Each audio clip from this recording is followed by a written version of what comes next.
that out of the way, we can go ahead and get into ESPN's top 10 players. We're going to dive right into this list. So at 1 and 2, you have Nikola and Luka Doncic. Nikola obviously being at number 1 is a no-brainer, so I have absolutely no problem with that. Luka Doncic being at number 2, however, is something that me personally, I don't really agree with all that much. I think having him at 3 would make a little bit more sense. However, they do have Giannis Antetokounmpo at 3, and I think, Giannis and Luka should flip-flop spots, mainly because Giannis can give the exact same amount of production as Luka Doncic can do, except maybe like 3 less assists, but he can get rebounds, and on top of that, he's also effective on both sides of the ball. I say this every single time when I talk about Giannis. You get both when you have Giannis Antetokounmpo. You get both offense production and you get defensive production. And it's not the same thing with these two players where you essentially get offensive production from both of them. And it's ridiculous offensive production, don't get me wrong, but I would much rather have a player who can be effective on both ends of the court, like Giannis Antetokounmpo. However, I do understand the logic as to why Luka Doncic is ranked second as opposed to Giannis Antetokounmpo, and mainly the big reason being that we didn't see Giannis Antetokounmpo in the postseason last year. And because we didn't see Giannis Antetokounmpo in the postseason and we saw Luka in the postseason, that's a big reason why Luka Doncic has ended up moving up 2 spots from his previous ranking. Last year he was ranked 4th on ESPN, by the way. And really, I have no problem with if that's going to be the logic that ESPN analysts are going to use to determine whether or not the player should make it in this number or a player should make it in that number, I have absolutely no problem with that. I genuinely don't. Because, the reality is that, Luka Doncic did play in the postseason. Giannis Antetokounmpo did not play in the postseason. And therefore, Luka Doncic should be recognized for his production in the postseason as well.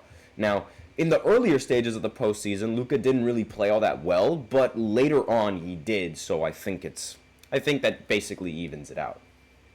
Next, number 4, Shai Gilgeous-Alexander. Again, another player who I don't really have a problem with being ranked this high on the list, because SGA, he was phenomenal throughout in the postseason. He did outplay Luka Doncic in that series against the Dallas Mavericks. Unfortunately, he only made it as far as the second round, and you can't really put somebody with a very solid team, despite the fact that he outplayed Luka, over Luka when Luka ended up going farther. That's just how the list is going to work. I don't really see a problem with SGA being ranked at number 4, even though for some reason he was higher in the MVP voting than Luka Doncic. It's a little controversial, yes, I do understand that, but really I have no problem with SGA being on this part of the list. I really don't. The next player I do have a problem with, though, and that is Jason Tatum. He is number 5, and I'm sorry, I understand that he won the championship, but context is very important. He won the championship with the best starting lineup in the entire world of basketball. He had Jaylen Brown, he had Derek White, he had Drew Holiday, he had Kristaps, all playing elite basketball at the same time. There was nothing. It was too good to fail. It was a system that was way too good to fail. And the fact that Jason Tatum did not win any sort of hardware in this run, in the postseason run, and it was only Jaylen Brown that ended up winning Eastern Conference Finals MVP, Finals MVP. The fact that Jaylen Brown was the best player in both of the most important series, I cannot put this guy over some of the rest of the players that are on this list. It just does not make any sense. He's on a good team, and yeah, sure, he might be the best player on the best team, but there's an argument for him not even being the best player on the best team because of Jaylen Brown. It really does. It was too good to fail, and I really cannot see him being better as the next few players on this list, which are Stephen Curry and yours truly, LeBron James. LeBron is not worse than Jason Tatum. Jason Tatum is not better than LeBron. I'm sorry to say this, he is just not. We saw it in the Olympics. We see it in the regular season. We see it with the team that LeBron has, and like we see it all of the time. No, Jason Tatum is not better than LeBron. He just isn't. He's not. And he's also not better than Steph Curry, who was a phenomenal piece like in the final few games on the Olympics when Jason Tatum was sitting out in the Olympics. I'm sorry, cannot put somebody who did not win anything and was just a second option for his team. Yes, you heard that right. Second option, because there is no way that he could even be considered a first option because of Jaylen Brown winning the Eastern Conference Finals MVP and the Finals MVP. It just does not make any sense having Jason Tatum over somebody like LeBron. It doesn't. I'm sorry, I don't agree with it. LeBron had the worst team. Jason Tatum had a fantastic team. You switch both of these players around. LeBron is winning Finals MVP. End of story. Like, he does everything better. Aside from rebounding, he does everything better than Jason Tatum. And you can even make the argument that Jason Tatum just gets cherry-picked defensive rebounds. And what that means is essentially like, teams, they go back on defense and therefore the board is more or less free. So it's more of a stat padding move than anything else. And I know it sounds like I'm hating, but if you watch it, those rebounds are uncontested.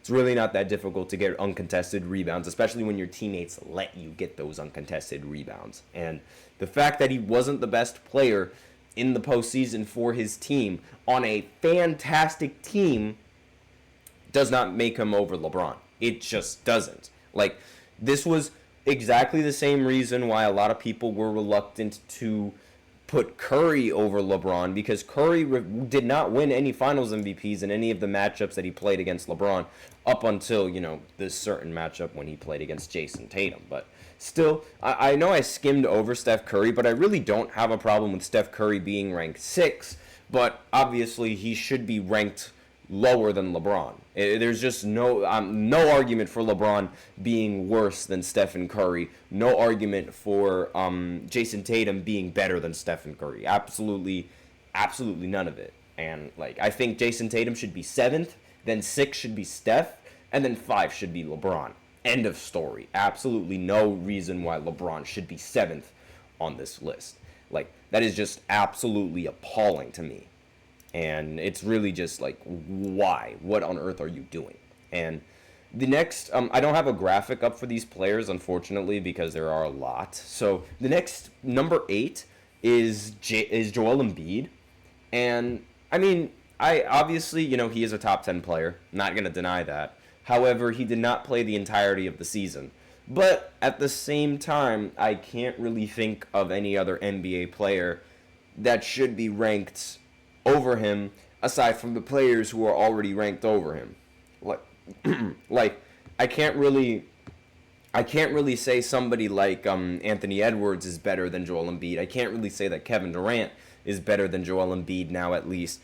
But I can say that, LeBron was better than Joel. I can say that Steph was better. I can say that Tatum. I can say that Jokic was clear-cut better than Joel Embiid. Luka, all of those players that were mentioned previously, I can say were better than Joel Embiid confidently. But everyone else can't really say that. And so having him at 8, I think it's a pretty solid spot considering how he didn't play a majority of the regular season, and that should be taken into account when you're talking about a player and how good he is, whether or not he was available for his team.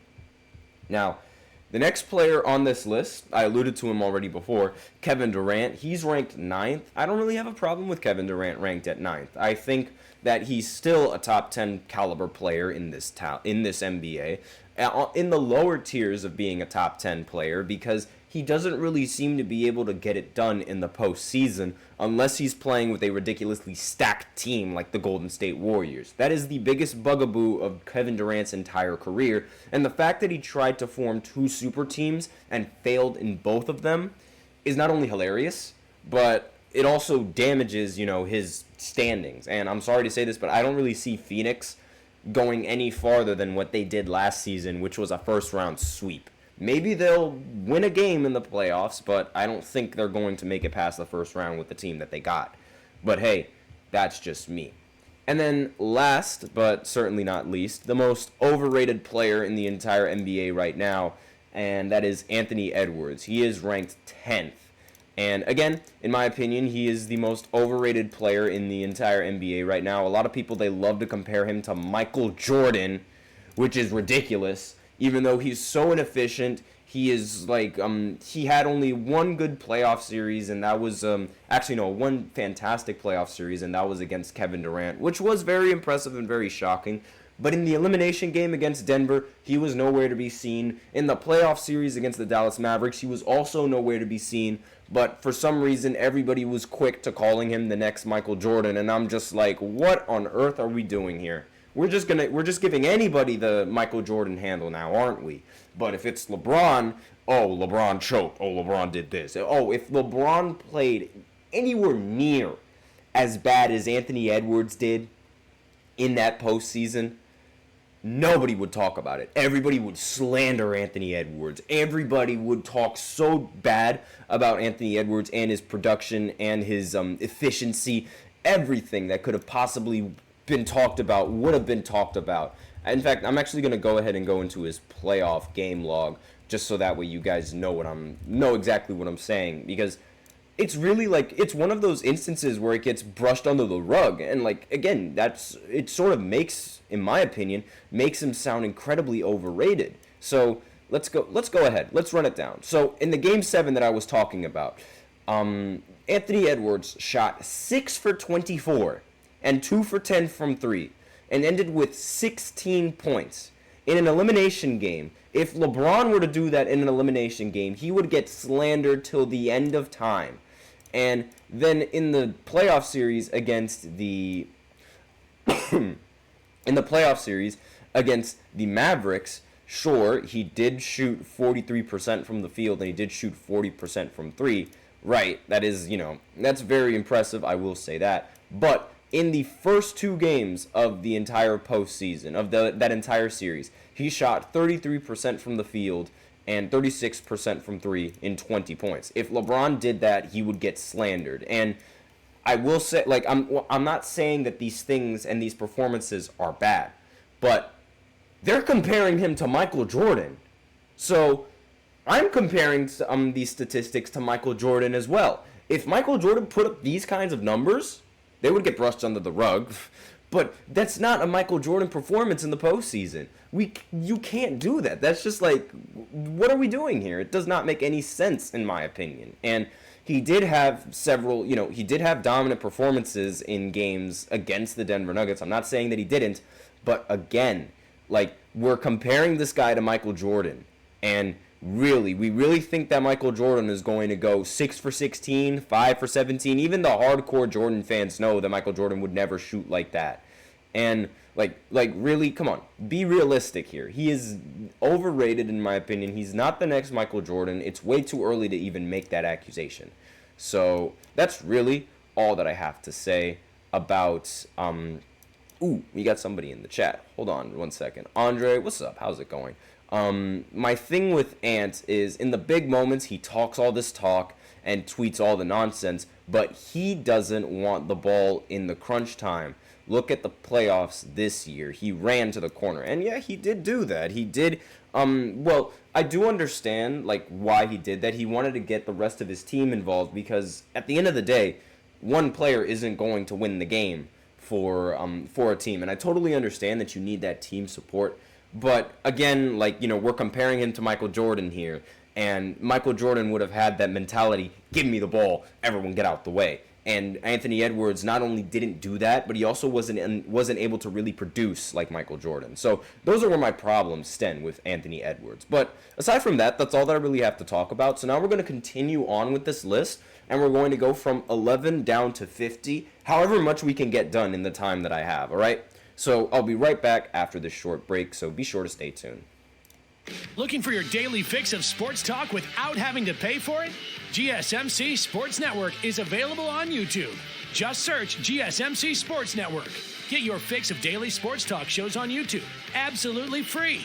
NFL, college football, NBA, MLB, MMA, UFC, fantasy football, and so much more. GSMC Sports Network has shows running all day long, with new sports shows starting every 2 hours. Just like on your favorite cable sports channel, except GSMC Sports Network is absolutely free. Just search GSMC Sports Network on YouTube to catch one of your new favorite shows, like the GSMC College Football Podcast, Chip Shot Football Podcast, Hoops and Heels Women's Sports Podcast, GSMC Basketball Podcast, and so many more. Check it out for yourself. GSMC Sports Network, now available on YouTube absolutely free. Search GSMC Sports Network on YouTube right now.